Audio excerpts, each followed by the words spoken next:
we have more Mustaine stuff to talk about. This time, it's a bit of old news, but because he's out promoting his new album, of course, the most interesting thing about his new album is that he covered a Metallica song. We talked about that last week. But he's resurfaced talking about the whole No Life Til Leather demo not getting pushed through and getting the box set treatment.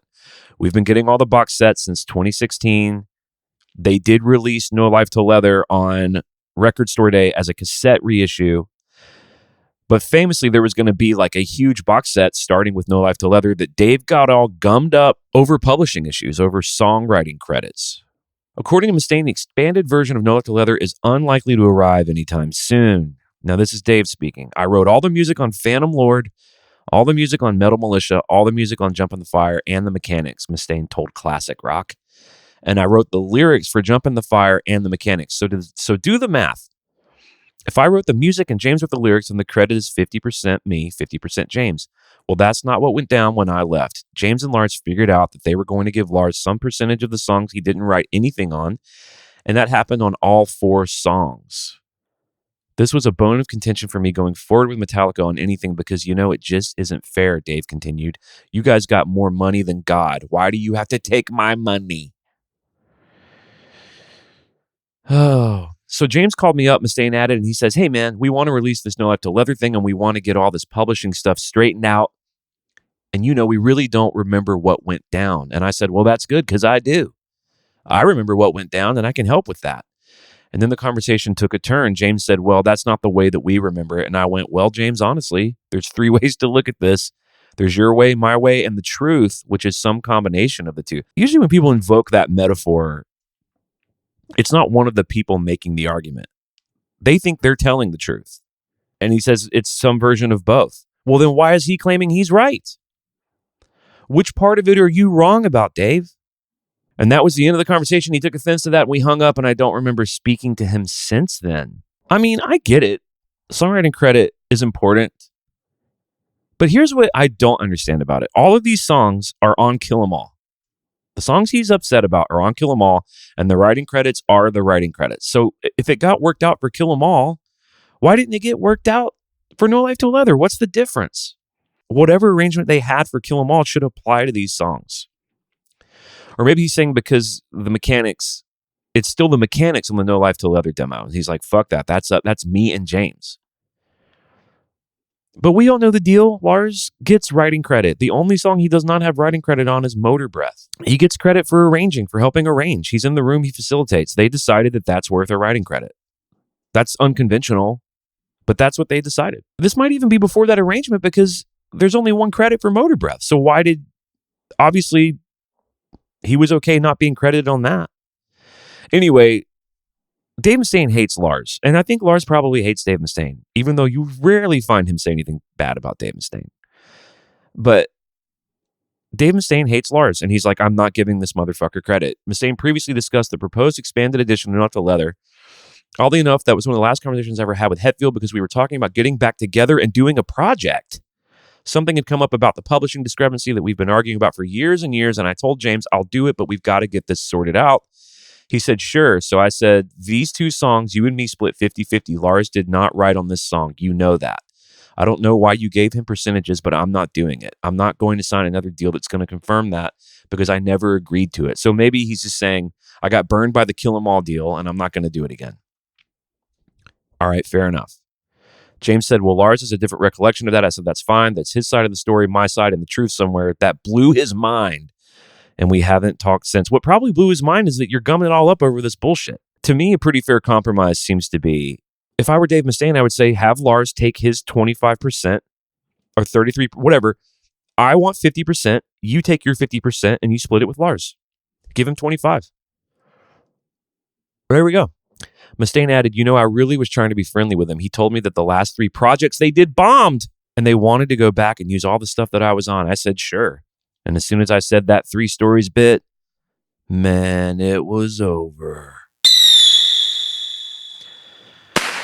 How about him mentioning that bomb stuff? So what is he talking about? He's pre-2016. He's talking about the Through the Never film that never recouped its budget. He's talking about the Orion and Plus More Festival, the 2 that they put on that were unsuccessful And he's talking about, I'm guessing, Lulu, the ill-fated project with the great Lou Reed. Not a great album, but Lou Reed, fantastic. But that's a pretty fucked up thing to say in the press. So he says, why do they take my money? They have more money than God. I think Dave Mustaine's made quite a bit of money from them. And they've done things they didn't have to do.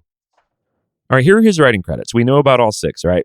Kill 'Em All, Four Horsemen, Jump in the Fire, Phantom Lord, Metal Militia, on Ride the Lightning, and Call of Cthulhu. Kill 'Em All sold between 5 and 9 million copies worldwide. Ride the Lightning sold 12 million copies. So you're looking at 20 million worth of record sales that he's got 6 co-writes on. That's pretty serious money. That's no joke. Live Shit, Binge and Purge, the Four Horsemen's on that, 2 million copies sold. S&M, Call of Cthulhu, 8 million copies sold. Four Horsemen, Ride the Lightning, Jump in the Fire, and Metal Militia are on the Hardwired Deluxe. And then, of course, you've got the Kill 'Em All Remaster, 2016, the Kill 'Em All Box Set, 2016. S&M 2, you get Call of Cthulhu again. And then you have performance royalties for all these, all right? So Four Horsemen's been performed 550 times, Jump in the Fire 97, Phantom Lord 171, Metal Militia 94, Ride the Lightning 423, Call of Cthulhu 115. I put this through the old chat GPT. Let's just assume this is conservative, okay? This is saying that it kind of conservatively adds up a lot of the stuff we're talking about. Publishing, records sold, performance rights, PROs. Not to mention, co-writing these songs has import to his brand, his value, his credibility in Megadeth, coming from Metallica, having written the Four Horsemen. That continues to open doors. So Kill 'Em All, the 4 co-writes on Kill 'Em All is generated in between $2.5 and $4.5 million. Ride the Lightning and Call of Cthulhu, somewhere that says for the Ride the Lightning, the song, 500,000 to $1 million, and Call of Cthulhu, 300,000, 700,000.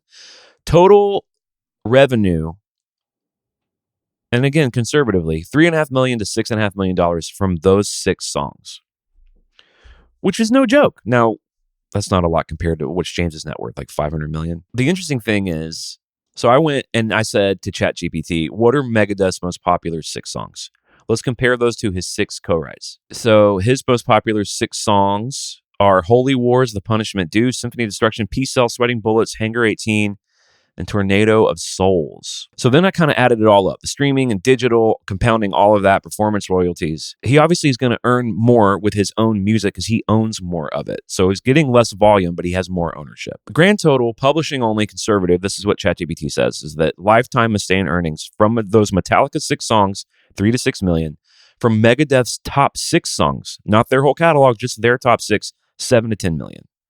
So he's doing fine. They've put several $1 million in his pocket. And look at all the grief, too, that he's caused them. Lars even mentions it in this article. Ulrich did not want to get into the details of the exact issues. This is an interview he gave to Metal Forces in 2016. Some unexpected difficulties on the legal side prevented the No Life Til Leather box set and our vision for how we were going to kick this whole reissue series off. And now we're on load, dude. It's been 10 years. We spent some time doing that dance, but then James and I decided it was not worth getting bogged down in all the unpleasantries because this was supposed to be a celebration and not end up being a tug of war. So we thought, you know what? F it, we'll just move on to Kill 'Em All. Ulrich did not want to get into the details of the exact issues that were preventing the demo tape from being released. He says it's a little more complicated than that. There's no reason to go deeper into it. It was just something that we didn't expect. What does that mean? Because Lars is in an interesting position with that too. He's not going to, after all these years, say, you're right, I had nothing to do with that song. He's not going to do that. You should have figured that out before you agreed to the money you made off Kill 'Em All, Dave. Back in November 2017, Mustaine tweeted that he was contacted by Hetfield 2 years earlier about officially releasing it, but he said the talks broke down because Lars wanted credit on 2 songs that I wrote every note and word to. I have texts. I passed. All right, fair enough. Fair enough. I've still yet to find a story that he comes out looking like a reasonable person. But, I mean, I get it. If you think you wrote them, you think you wrote them. You chose the wrong hill to die on, dude. You chose the wrong hill to die on. They're just going to go, oh, well, we just won't put out the cassette tape demo. You win, dude. You always do.